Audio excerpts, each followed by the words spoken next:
अस्सलाम वालेकुम। दुरूद शरीफ पढ़ लें।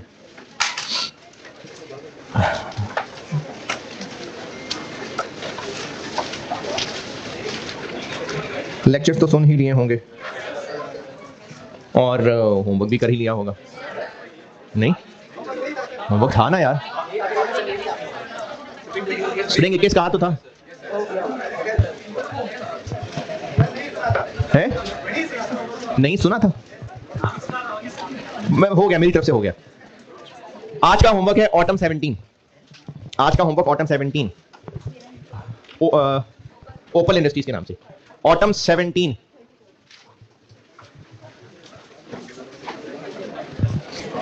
ये मेरी बुक में होगा क्वेश्चन नंबर 5। ऑटम 2017 अटेम्प्ट का सवाल है ओपल इंडस्ट्रीज। अच्छा ये होमवर्क है लेकिन इसमें एक दो बातें सुन लें। आए सवाल पे आए, ओपन इंडस्ट्रीज वाले सवाल पे आए।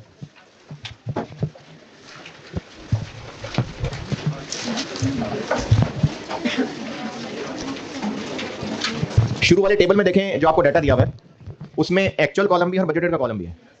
रिक्वायरमेंट ए क्या है? रिक्वायरमेंट ए एक्चुअल ओवरहेड्स बांटने को कहा है, ठीक है बांट देंगे। रिक्वायरमेंट बी क्या है? अंडर ओवर अप्लाइड कैसे निकलेगा? एक्चुअल और अप्लाइड, अप्लाइड कैसे निकलेगा? तो OAR जो मैंने क्लास में किया था स्प्रिंग 16 उसमें OAR दिया हुआ था, इसमें OAR नहीं दिया हुआ।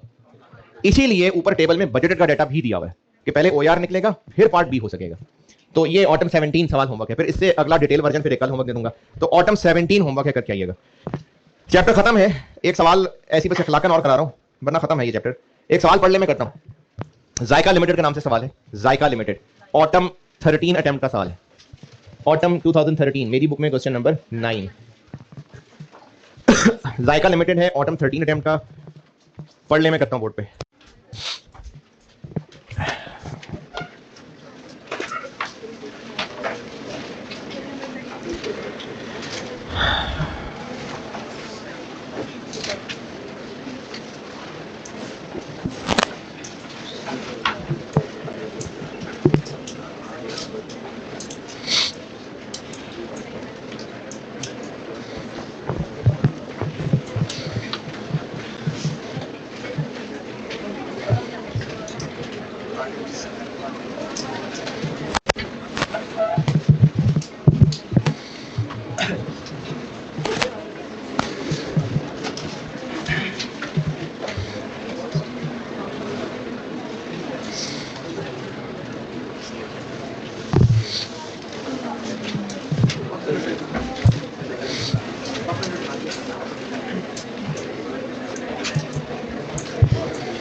चले बस 2 घूंट रह गया वो सवाल, बस थोड़ा सा रह गया सवाल आपका पढ़ने वाला। पढ़ लिया आपने। सवाल की रिक्वायरमेंट में cost per cost of each carton cover,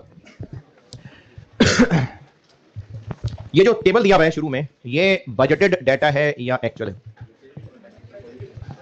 कैसे पता बजटेड है? एक्चुअल डाटा है। ZL's records for the month of अगस्त, तो एक्चुअल डाटा है। अच्छा खैर ये इतना बड़ा मसला नहीं है, क्योंकि कौन सा आपको कोई अप्लाइड या इस तरह की टर्म इस्तेमाल की है, कहीं OAR की भी टर्म इस्तेमाल नहीं है। सिंपली क्या है कि एक महीने का डाटा दिया हुआ है और उसमें खर्चे हैं, और सवाल पढ़ के पता चल रहा है कि चैप्टर का सवाल, हाँ ओवरहेड्स हैं, फिर डिपार्टमेंट्स हैं, तो इस चैप्टर के सवाल में ही होता है। कार्टन की कॉस्ट निकालनी है, जबकि रिक्वायर्ड से ऊपर वाली लास्ट लाइन मटेरियल और लेबर फॉर ईच बॉटल, तो हमने तो कार्टन की कॉस्ट निकालनी है, बॉटल कहां से आ गई? आखिरी टेबल से ऊपर वाली लाइन में लिखा हुआ है कि एक कार्टन में 12 बॉटल्स होती हैं। तो अगर हमें यह पता चल जाए, ये ऑटम 13 कर रहा हूं मैं, अगर हमें कॉस्ट पर बॉटल पता चल जाए तो पर कार्टन तक कैसे पहुंचे? 12 से मल्टीप्लाई करके। एक प्रोडक्ट की कॉस्ट में होता है direct material, direct labour, FOH। तो डायरेक्ट मटेरियल और डायरेक्ट लेबर तो सवाल की लास्ट लाइन में लिखा हुआ है 36, डायरेक्ट लेबर 25, और तीसरी चाहिए FOH। अब जो सवाल में ऊपर टेबल में डाटा दिया हुआ है, ये मुख्तलिफ डिपार्टमेंट्स के ओवरहेड्स हैं, उनमें PDs भी हैं और SDs भी हैं। तो हमें उन ओवरहेड्स को पर यूनिट तक लाना है, और के डिपार्टमेंट देख के पता चल रहा है कि चैप्टर इस वाले का सवाल है, तो प्लान पूरा नहीं भी हो सक रहा, फिर भी जो आता है वो तो करें ना। क्या आता है? डिपार्टमेंट्स में बांटना आता है, सेकेंडरी अपोर्शनमेंट, तो वो तो करते हैं ना। एक बार बांट के फिर मैं दोबारा यहां आता हूं कि हम क्या कर रहे थे। सोल्यूशन स्टार्ट मैंने यहां से किया, 4-5 लाइनें लिखनी है और इसको यहीं छोड़ दिया, और अब मैं वर्किंग पे आ गया जिसमें हम खर्चों को बांटने लगे। क्यों बांटने लगे हैं मैं बांट के फिर रिलेट करता हूं, लेकिन जिनको नहीं भी सवाल समझ आया, सवाल देख के तो नजर आ रहा है ना क्या करना है, तो वही करना है जो नजर आ रहा है। ओवरहेड्स बांट लेते हैं। क्या क्या डिपार्टमेंट्स? जी, selection, jam making, bottling, storage और डिस्ट्रीब्यूशन। रुपीस है, मिलियन है, थाउजेंड है, रुपीस। ओवरहेड्स क्या क्या है? Rent and rates. तो रेंट एंड रेट्स कितने हैं? 85,000। रेंट एंड रेट्स को किस रेशियो में बांटे? अवेलेबल में से क्या बेस्ट है? फ्लोर एरिया, ये मैंने क्या किया यार, 85 यहां है फ्लोर एरिया। जी 110, अच्छा 20 400 27 200 17 000, जी 13 600 6800। रेंट एंड रेट्स को फ्लोर एरिया में बांटना है, ये आज तक मसला किसी का दूर ना हो सका। अगला खर्चा जी, अच्छा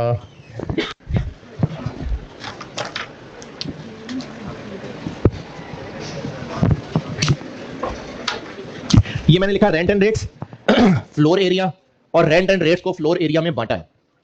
अगला खर्चा इनडायरेक्ट वेजेस। इनडायरेक्ट वर्कर्स किसको सपोर्ट कर रहे होते हैं? डायरेक्ट वर्कर्स को। तो इनडायरेक्ट वेजेस को बांटना है, अवेलेबल में से क्या बेस्ट लग रहा है? डायरेक्ट वेजेस, क्योंकि इनडायरेक्ट लोग डायरेक्ट लोगों को ही सपोर्ट कर रहे होते हैं, उन्हीं के हेल्पर होते हैं। तो जितनी जिस डिपार्टमेंट में डायरेक्ट वेजेस होंगी उतना ही फिर ज्यादा सपोर्ट होगी। तो डायरेक्ट वेजेस टोटल कितना? 60,000, 18,000, 24,000, 9,600, 2400, 6,000।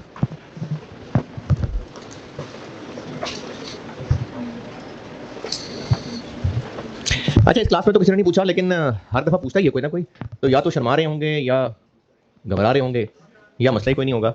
चले मैं खुद ही बता देता हूँ, हो सकता है कैमरे के पार वाली आवाम ने पूछना हो कि हम तो FOH बांट रहे हैं, तो डायरेक्ट वेजेस यहाँ क्यों लिखी है? हम FOH को बांट रहे हैं, बेस में तो रेशियो होती है, बस हम डायरेक्ट वेजेस की रेशियो में बांट रहे हैं। तो अगर फ्लोर एरिया की, या मैंने यहाँ लिखा तो फ्लोर एरिया थोड़ी FOH है, ये हम वो आइटम लिख रहे हैं जिसकी रेशियो में FOH को बांटना है, तो FOH तो ये FOH ही है। अगला खर्चा, बल्कि नहीं ठहरे, दूसरे टेबल में एक लाइन लिखी नजर आ रही है आपको डायरेक्ट वेजेस की। अच्छा जो नोट कर रहे हैं कर लें, ये मैं आपको ये सवाल कराने की ना एक बड़ी रीजन ये लाइन बतानी थी। ये कोई इतनी बहुत टेक्निकल गहरी बात नहीं है, बस एक फजूल हरकत थी, सवाल में टेस्ट हुई थी तो आइंदा भी हो सकती है, इसलिए बता रहा हूं। दूसरे टेबल में एक डायरेक्ट वेजेस की लाइन लिखी नजर आ रही है। इस लाइन को पढ़ें एंड तक और देखें कुछ अजीब लग रहा है इस लाइन में, तो इसमें क्या मसला? हाँ, ये जो डायरेक्ट मटेरियल और डायरेक्ट लेबर कॉस्ट होती है ये एसडीज में नहीं हो सकती है, क्योंकि डायरेक्ट मटेरियल डायरेक्ट लेबर होती ही वो है जो प्रोडक्ट में इन्वॉल्व है। जैसे वो मटेरियल जो प्रोडक्ट का हिस्सा बन रहा है वो डायरेक्ट मटेरियल है, तो प्रोडक्ट तो प्रोडक्शन डिपार्टमेंट से ही गुजर रहा है ना, एसडीज में तो प्रोडक्ट नहीं जा रहा। इसी तरह डायरेक्ट वेजेस डायरेक्ट लेबर कौन होते हैं? वो वर्कर्स जो प्रोडक्ट बना रहे हैं, तो एसडी वाले वर्कर्स थोड़ी प्रोडक्ट बना रहे हैं। तो एसडीज में डायरेक्ट मटेरियल डायरेक्ट लेबर होना नहीं बनता, लेकिन लिखा हुआ है। तो या तो ये कोई प्रिंटिंग मिस्टेक है, नहीं है तो फिर कुछ तो है। डायरेक्ट वेजेस एसडीज में है ना, तो टेक्निकली नहीं होनी चाहिए, लेकिन फिर यहां क्यों लिखी हुई है? और चलो लिखी मिल गई तो करना क्या है? नॉलेज के लिए बता देता हूं कि क्यों लिखी हुई है, और अगर ऊपर से जाए तो सब के लिए बता देता हूं कि करना क्या है। जी सर बताएं करना क्या है, तो आखिर में बताता हूं कि करना क्या है। नॉलेज के लिए बता देता हूं कि लिखी हुई क्यों है। जब हम ये कॉन्सेप्ट डिस्कस कर रहे होते हैं ना कि फलाना खर्चा वेरिएबल है या फिक्स्ड है, या फलाना खर्चा डायरेक्ट है या इनडायरेक्ट है, एज अ कॉन्सेप्ट डिस्कस कर रहे हैं, अगर सिर्फ एज अ कॉन्सेप्ट, तो बाइक चलाने का या गाड़ी चलाने का डायरेक्ट खर्चा क्या होगा? है पेट्रोल। इनडायरेक्ट खर्चा क्या होगा? अच्छा अब देखिए, आपने मिसालें फौरन बता दी, ये तो बात ही नहीं की कि प्रोडक्ट कौन सा बन रहा है इसमें, है कौन सा प्रोडक्ट बन रहा है भाई? कोई नहीं है ना। लेकिन जो मैं बात आपको समझाना चाह रहा था वो शाबाश आप बिल्कुल समझ के मिसालें भी बता दी, कि हम जब पूरी फैक्ट्री को सामने रख के प्रोडक्ट के हिसाब से बात कर रहे हैं, तो डायरेक्ट कॉस्ट वो होती है जो प्रोडक्ट के एक यूनिट में कितना रुपए खर्च हो रहा है ये पता लग सकती है। और इसको डिटेल कर दूं तो वो जो मटेरियल प्रोडक्ट का हिस्सा बन रहा है डायरेक्ट मटेरियल, वो वर्कर जो प्रोडक्ट बनाने में डायरेक्टली इंगेज्ड है डायरेक्ट लेबर, बाकी सारे खर्चे एफओएच। अभी इस वक्त ये डायरेक्ट इनडायरेक्ट की तमीज किस कॉन्टेक्स्ट में हो रही है? पूरी फैक्ट्री को सामने रख के प्रोडक्ट की बात करते हुए।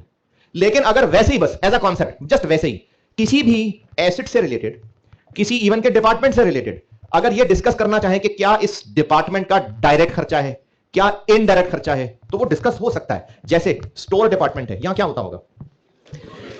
यहां के वर्कर क्या कर रहे होते होंगे? लूडो खेल रहे होते होंगे बैठ के।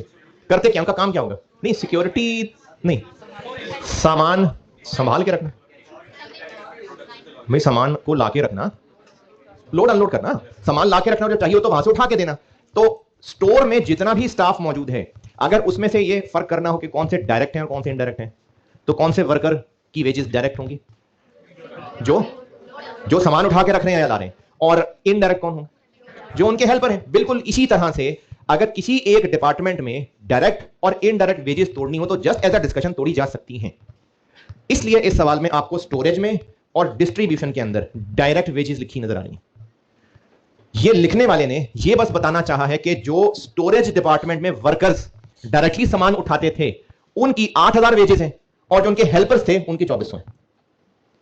जो डिस्ट्रीब्यूशन डिपार्टमेंट के अंदर सामान गाड़ियों के अंदर लोड कस्टमर तक पहुंचाते थे, बल्कि ये तो सेलिंग का खर्चा हो गया, ये होगा कोई फैक्ट्री का सामान कहीं से इधर शिफ्ट करना होता होगा, तो जो इस काम में डायरेक्टली एंगेज्ड लोग थे उनकी वेजेस 20000 हैं, और जो उनके हेल्पर्स थे वो 6000 है। सिर्फ ये फर्क बताने के लिए लिखा गया है। लेकिन हम इस सवाल को, इस चैप्टर को प्रोडक्ट की नजर से देख रहे हैं, तो जब हम प्रोडक्ट के कॉन्टेक्स्ट में बात करेंगे तो बेशक नाम साथ डायरेक्ट लिखा हुआ है, लेकिन एसडी का हर खर्चा एफओएच होता है। क्यों? क्योंकि प्रोडक्ट एसडी से तो नहीं गुजर रहा। हम इस सवाल को करते हुए, हम इस चैप्टर को पढ़ते हुए एक प्रोडक्ट कॉस्ट की बात कर रहे हैं ना, कि प्रोडक्ट की कॉस्ट में डायरेक्ट मटेरियल, डायरेक्ट लेबर और एफओएच, हमारी ये सारी डिस्कशन प्रोडक्ट के हिसाब से हो रही है। तो जब हम सवाल ही प्रोडक्ट के हिसाब से कर रहे हैं तो एसडी में लिखा हुआ कोई भी खर्चा डायरेक्ट हो ही नहीं सकता। फिर वहां क्यों लिखा हुआ डायरेक्ट? वो उस डिपार्टमेंट के हिसाब से शायद डायरेक्ट इनडायरेक्ट कह रहे हो, लेकिन हम बात कर रहे हैं पूरी फैक्ट्री को सामने रख के प्रोडक्ट की कॉस्ट निकालने के लिए। तो इसलिए हम जिस कॉन्टेक्स्ट से सवाल सॉल्व कर रहे हैं उस कॉन्टेक्स्ट में एसडी का हर खर्चा एफओएच है। और अगर किसी को कोई कहानी समझ नहीं आई तो कंक्लूजन ये है कि आपको एसडी में बेशक कोई खर्चा डायरेक्ट के नाम से ही क्यों ना दिया हो, सवाल करते हुए वो एफओएच ही है। बस जबानी याद हो गई बात है ना। अगर क्वेश्चन में कोई एसडी में दिया हुआ खर्चा चाहे डायरेक्ट कॉस्ट ही क्यों ना हो, लेकिन overall factory point of view से वो एफओएच है।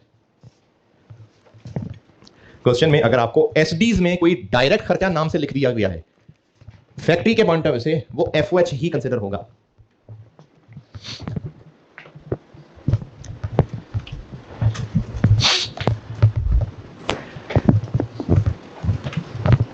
अब देखिए, इसलिए बेशक ऊपर टेबल में नहीं दिया हुआ, दूसरे टेबल में दिया हुआ है, लेकिन हमें पता है कि वो एक FOH है, तो उसको हमें अपने सोल्यूशन में लिखना पड़ेगा। 8,000 और 20,000।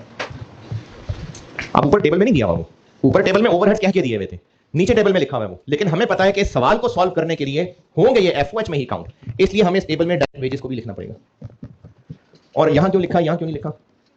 क्योंकि पीडीज की डायरेक्ट वेजेस तो वाकई डायरेक्ट वेजेस हैं, एसडीज के कॉलम में जो डायरेक्ट वेजेस लिखी थी वो ओवरऑल FOH।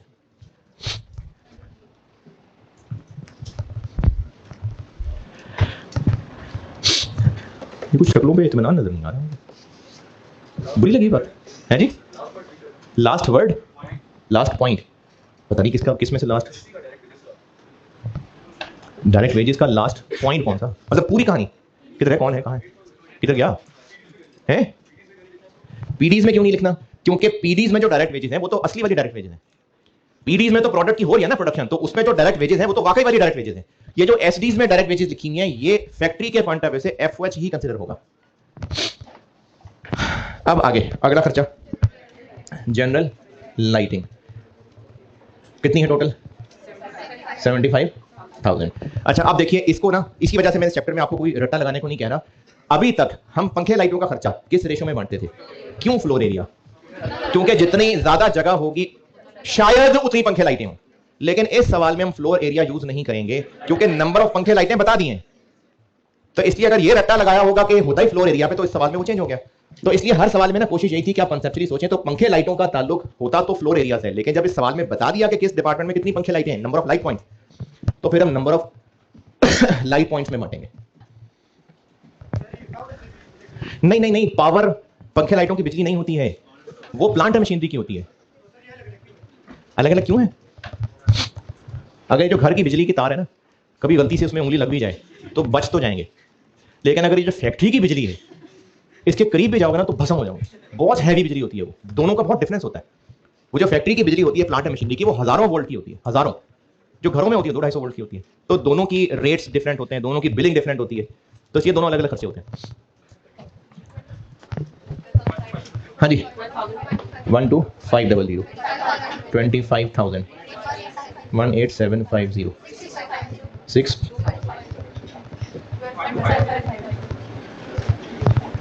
और आगे पावर। अब ये है प्लांट मशीनरी की बिजली। मशीन आवर्स दिए होते तो नॉर्मली मशीन आवर्स ले लेते हैं, लेकिन अगर इस सवाल में मशीन आवर्स बेशक दिए होते लेकिन असल पावर कंजम्पशन KWH बता दिए, किलोवाट आवर्स, तो हमने इसी की रेशो में बांटना है।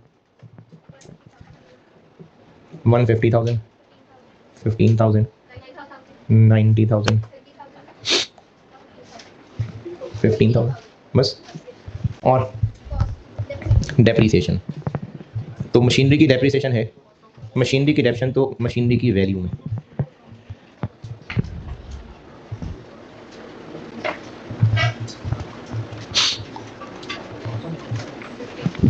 $50,000 कॉस्ट ऑफ मशीन की रेशो में बांट रहे हैं ना।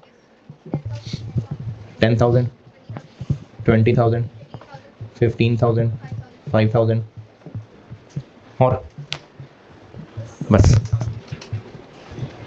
ये हो गई प्राइमरी अपॉर्चनमेंट।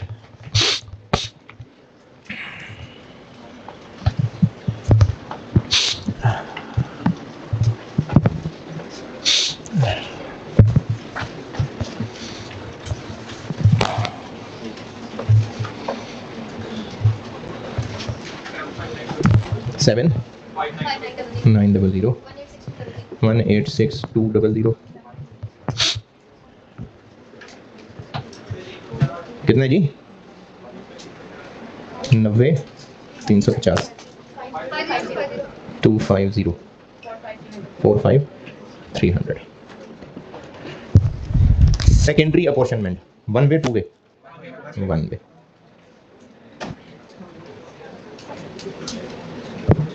तो फिर पहले किसको बांटें? स्टोरेज।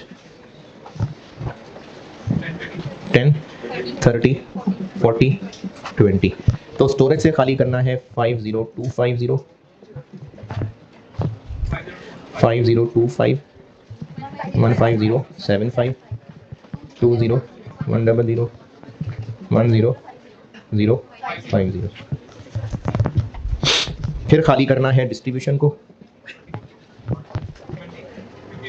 50 और 30 और डिस्ट्रीब्यूशन से खाली करना है 9 5 5 3 5 0 11070 27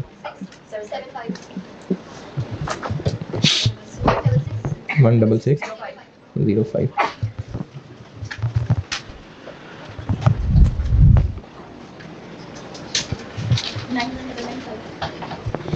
91 2 मेरा नहीं ख्याल 22 228 127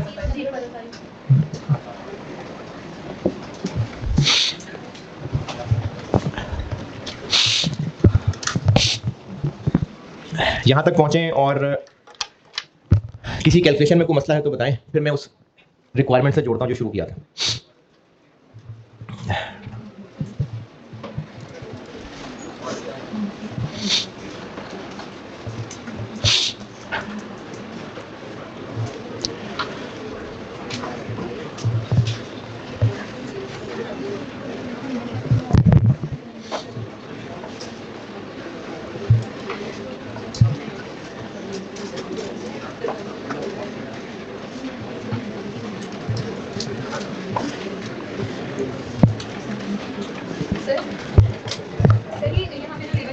जी जी पर बॉटल अगर ये ना लिखी होती तो फिर हम ये जो डायरेक्ट रेट्स हैं इसे निकाल सकते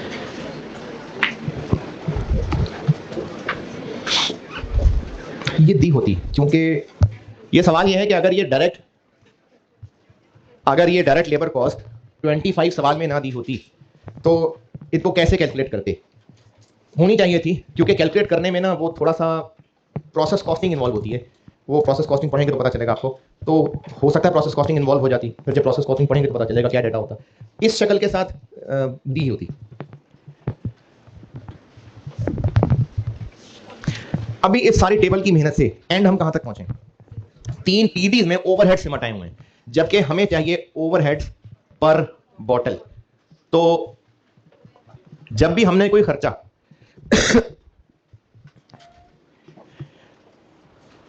हाँ, स्प्रिंग 21 जो मैंने पिछली क्लास में ज़बानी किया था, उसकी मैं बात दोबारा बताता हूँ। अगर इस क्लास में कोई क्वेश्चंस बांटे और कुछ स्टूडेंट थे जो हैं रेगुलर लेकिन नहीं बैठे हुए थे यहाँ, उन तक वो कॉपीज पहुंचानी है। यानी मैंने आप ही से बात करनी है और ये कहना है कि वो जो स्टूडेंट नहीं आए उन तक की कॉपी पहुंचानी है। तो कैसे पहुंचाऊं? तो फूक मार दूं, कॉपी खुद ही पहुंच जाएगी, क्या करें? हैं? नहीं, हार्ड कॉपी हम कौन? नहीं, आपको तो दे दिए ना। जो लोग नहीं है उनकी कॉपी उन तक कैसे पहुंचे हैं?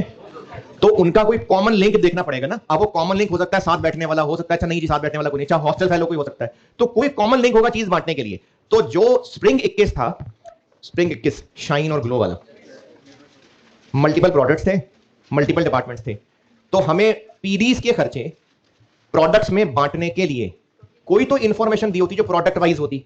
देखें, पीडी का खर्चा प्रोडक्ट में बांटना है तो प्रोडक्ट की रेशो होगी ना किसी चीज की, तो कोई तो प्रोडक्ट वाइज इंफॉर्मेशन दी होगी तो उसकी रेशो होगी। स्प्रिंग 16 जो मैंने क्लास में किया था उसमें हर पीडी का कितने कितने परसेंट प्रोडक्ट अल्फा और बीटा में इस्तेमाल हो रहा है, आर की शक्ल में सही, लेकिन एक रेशो अवेलेबल थी। स्प्रिंग 21 में आपको प्रोडक्ट वाइज इंफॉर्मेशन यूनिट के अलावा कोई थी ही नहीं।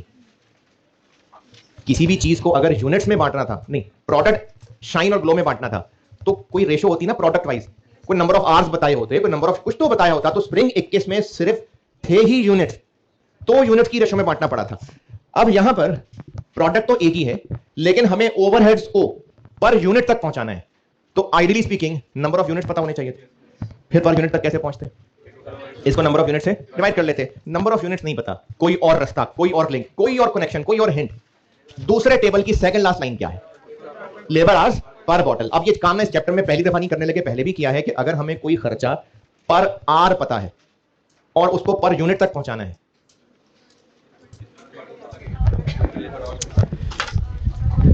पता नहीं क्या कह गया मैं, selection, jam making, bottling, selection वाले कॉलम में लेबर आवर्स पर बॉटल के सामने क्या लिखा हुआ है? 0.1। ये 0.1 क्या चीज है? आर पर बॉटल या पर यूनिट। हमें यहां क्या लिखना है? रुपीज पर यूनिट या पर बॉटल। अब मुझे क्या ऐसा चाहिए कि मैं उससे रुपीज पर यूनिट बना सकूं? अगर हमें रुपीज पर आर पता चल जाए तो रुपीज पर यूनिट बन जाएगा।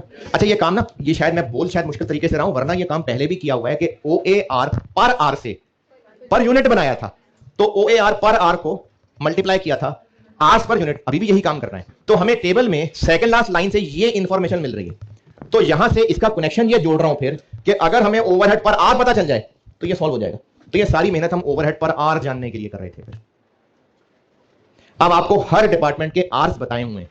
टेबल में देखें थर्ड लास्ट लाइन, हर पीडी के आर्स बताए हुए ना, तो अगर हर पीडी के ओवरहेड्स को आर से डिवाइड कर लें तो पर आर आ जाएगा। मेरे पास यहां जगह नहीं है, आप लिख लें नीचे आर्स और फिर रुपीस पर आर। हर पीडी के टोटल लेबर आर्स हैं वो लिख लें इसके नीचे, और फिर इसको उन आर से डिवाइड कर लें तो हर पीडी का ओवरहेड रुपीस पर आर आ जाएगा।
हाँ जी, सिलेक्शन का कितना निकला है?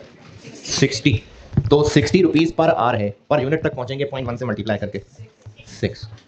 इसी तरह जैम मेकिंग का 64 पर आर है, पर यूनिट तक पहुंचना है 0.25 16। बॉटलिंग का 70 है 0.15 10.5। तो पर बॉटल खर्चा बन गया टोटल 93 लेकिन हमने कॉस्ट पर बॉटल नहीं, कॉस्ट पर कार्टन बतानी है, तो इसको मल्टीप्लाई कर लेंगे 12 से 1112।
ठीक है, नोटेड।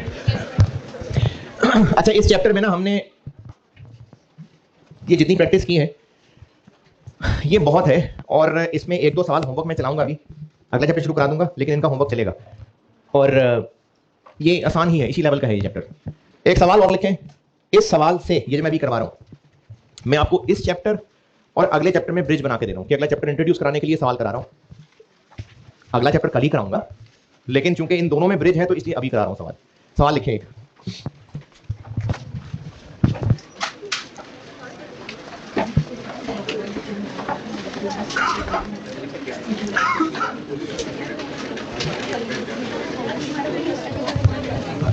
टोटल, सवाल लिखें, total FOH for the year, total FOH for the year, total FOH for the year. अब उस एफओएच की लिस्ट बता रहा हूं।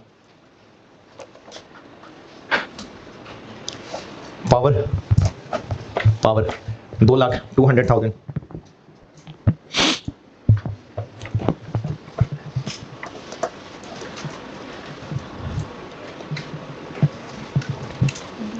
और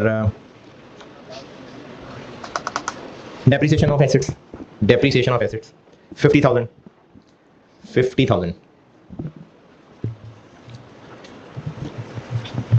light and heat 40,000, 40,000। Repair and maintenance, plant and machinery की, प्लांट एंड मशीनरी की repair maintenance 90,000, 90,000। Rent and rates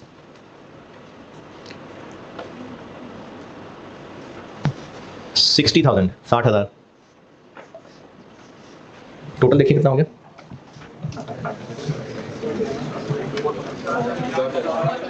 440,000। ठीक है,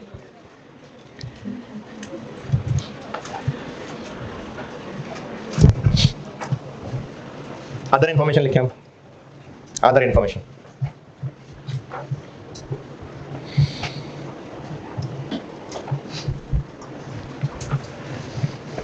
अच्छा, अभी जो अदर इंफॉर्मेशन है ना, जैसे डिपार्टमेंट वाइज इंफॉर्मेशन होती थी, मैं प्रोडक्ट वाइज बता रहा हूं। दो प्रोडक्ट्स हैं ए और बी, तो ए और बी के हिसाब से इंफॉर्मेशन बता रहा हूं। Units produced, units produced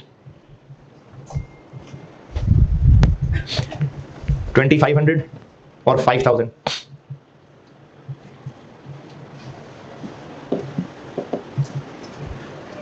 total machine hours, total machine hours 2,000 और 3,000, 2,000 और 3,000। यानी पूरे साल में ये जो 2,500 यूनिट्स ए के बनाए थे, इनके लिए टोटल 2,000 मशीन आवर्स लगे थे। जो बी के 5,000 यूनिट्स बनाए थे, इनके लिए 3,000 आवर्स लगे थे। Net book value of assets, net book value of assets 5 lakh, 5 lakh, 500,000, 500,000। इसका क्या मतलब हुआ? क्या यस सर, क्या मतलब हुआ इसका? प्रोडक्ट ए बनाने के लिए जो एसेट्स हैं उनकी बुक वैल्यू 5 लाख है, और प्रोडक्ट बी बनाने के लिए जो है वो भी यही, यानी उनकी भी इतनी वैल्यू, यही नहीं है, उनकी भी इतनी वैल्यू है। Space utilized, space utilized, space utilized 25% और 75%, 25%, 75%।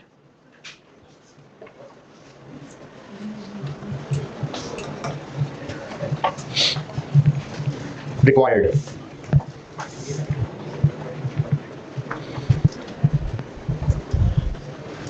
अच्छा, मैंने इस चैप्टर के ना शुरू में, बल्कि पहले ही दिन, हाँ या शायद दूसरे दिन, एक लाइन लिख के दी थी कि अगर मल्टीपल डिपार्टमेंट्स हैं, नहीं पहले दिन नहीं, 2-3 दिन बाद, मल्टीपल डिपार्टमेंट्स हैं तो जनरली बिजनेस हर पीडी का अलग ओआर निकालता है। लेकिन साथ ये भी लिखा था कि सिंगल फैक्ट्री वाइड ओआर भी हो सकता है। मैंने लिखा था कि generally management calculates separate OAR for each PD instead of single factory wide OAR। तो सिंगल फैक्ट्री वाइड OAR हो सकता है, यानी डिपार्टमेंट्स में बांटने की बजाय सारे के सारे खर्चे बस एक OAR हो, और उस एक OAR को यूज करते हुए अलग अलग प्रोडक्ट वाइज चलना है तो चलने, अलग अलग डिपार्टमेंट वाइज की जरूरत नहीं है। पता नहीं क्या कह दिया मैंने, छोड़े, पुरानी बात थी। पार्ट ए लिखे रिक्वायर्ड का।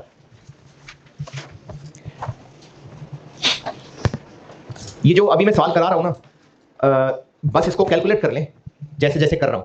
सिर्फ इस सवाल को करने का मकसद यह है कि मैंने आपको इस चैप्टर और अगले चैप्टर में फर्क बताना है इस सवाल के जरिए। तो वो कल चैप्टर शुरू कराऊंगा तो ही फर्क बताऊंगा, अभी सिर्फ सवाल सॉल्व कर लें जैसे कर रहे हैं। तो पार्ट ए है required, calculate overhead cost per unit, calculate overhead cost per unit for each product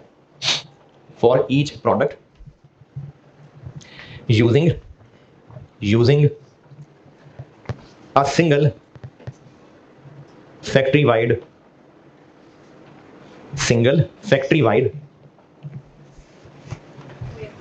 overhead per machine hour, ये रिक्वायरमेंट ए लिखा है अभी मैंने, और रिक्वायरमेंट बी लिखें, calculate overhead cost per unit for each product, calculate overhead cost per unit for each product after apportionment of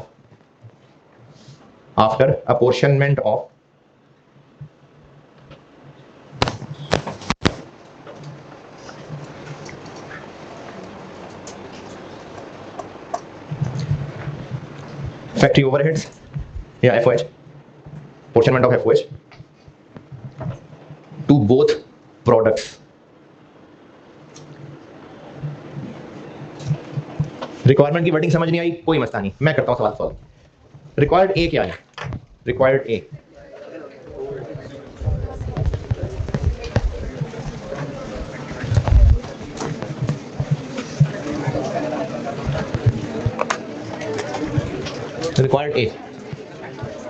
एक overhead पर machine are का रेट निकालना है। कैसे निकालें? ओवरहेड पर मशीन आर कैसे बनाओ जी? 440,000 को मशीन आर से डिवाइड कर देते हैं। कितने मशीन आर? 5,000।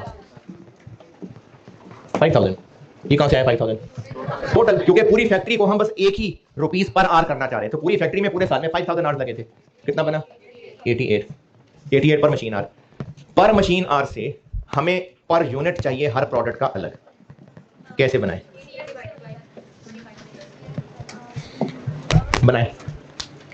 हर प्रोडक्ट का अलग अलग। 1 घंटा मशीन चलेगी ना तो इतने ओवरहेड, 1 यूनिट ए के लिए कितने और 1 यूनिट बी के लिए कितने, करें जो जैसे समझ आ रहा है करें।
अभी पिछले सवाल में भी कुछ ऐसा ही किया था।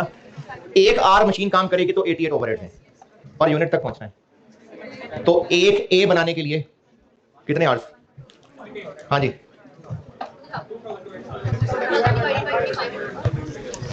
अच्छा दोबारा खिदमत का मौका दे। ₹88 है पर आर, किससे मल्टीप्लाई करना? Are per unit. तो एक ए के लिए कितने आर्स? एक ए के लिए, हाँ जी 0.8। और जिनको 0.8 समझ नहीं आया तो आर पर यूनिट निकालना है, तो 2000 आर्स 2500 यूनिट्स के लिए। इसी तरह 3000 आर्स 5000 यूनिट्स के लिए। अच्छा ये ना कॉस्ट में बहुत ज्यादा है, रुपीस पर आर के, आर्स पर यूनिट के, रुपीस पर यूनिट के, रुपीस पर किलोमीटर, किलोमीटर पर लीटर, लीटर पर बंदे पर खाना पर, ये सब बहुत है कॉस्ट में। 88 पर मशीन आर है, हमें मल्टीप्लाई करना है एक यूनिट के लिए कितने आर्स चाहिए, तो आंसर आ जाएगा कि एक यूनिट के लिए कितने ओवरहेड? 7 0.8।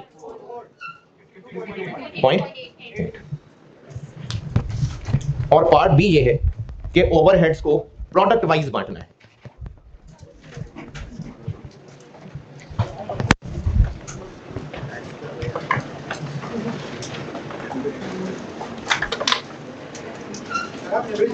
क्या जी? ब्रिज कल बनाऊंगा ना, अब इसको सूखने में टाइम लगेगा, कल इंशाल्लाह ब्रिज बनाऊंगा।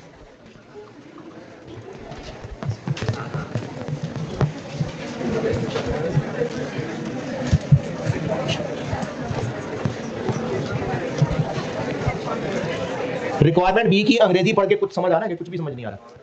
ओवरहेड्स को जैसे हम लोग बांटते थे प्रोडक्ट डिपार्टमेंट वाइज, अब उसको प्रोडक्ट वाइज बांटना है। A B. पावर किस रेशो में? Machine hours. टोटल 2 लाख और ए और बी में बांटने 2000 3000 की रेशो में 80,000 और 120। बस डिपार्टमेंट की जगह प्रोडक्ट्स में बांट रहे हैं।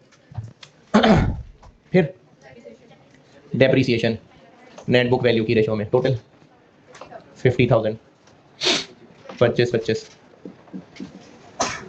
फिर लाइट एंड हीट जी, स्पेस यूटिलाइज्ड टोटल कितनी है? 40,000 10,000 30,000 25 75। और क्या है? रेंट एंड रेट्स हैं, रेंट एंड रेट्स, चलो ठीक है। स्पेस यूटिलाइज्ड जी 60,000 15 और 45। और रिपेयर मेंटेनेंस है मशीनरी की, मशीनरी की है, मशीनरी की repair maintenance. Net book value का रिपेयर मेंटेनेंस से ताल्लुक नहीं है। Machine hours 90,000।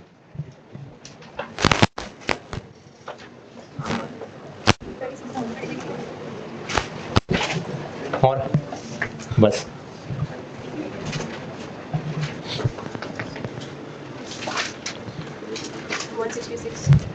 166,000 274,000। और पर यूनिट चाहिए। प्रोडक्ट वाइज ओवरहेड्स बांट लिए, पर यूनिट करना है, पर यूनिट, तो यूनिट से डिवाइड कर देते हैं। 2000 2500 5000, तो ओवरहेड पर यूनिट बन गए 66.4 54.8। कल यहां से ना मैं अगले चैप्टर का लिंक बनाऊंगा, खत्म हो गया चैप्टर। और जो लोग सोचना चाहें, जो लोग बिजी होते हैं, जाहिर है उनके पास तो टाइम ही नहीं सोचने का, जो फारिग वेले लोग हों और ये सोचना चाहें तो वो सोच के आना कल कि इसमें और इसके आंसर में फ़र्क क्यों आ रहा है। वो भी मैंने ओवरहेड वही 440 ही है, ये भी 440 ही है, तो दोनों के आंसर में फ़र्क क्यों आ रहा है, ये सोच के आना। और ठीक है जी, अल्लाह हाफ़िज़।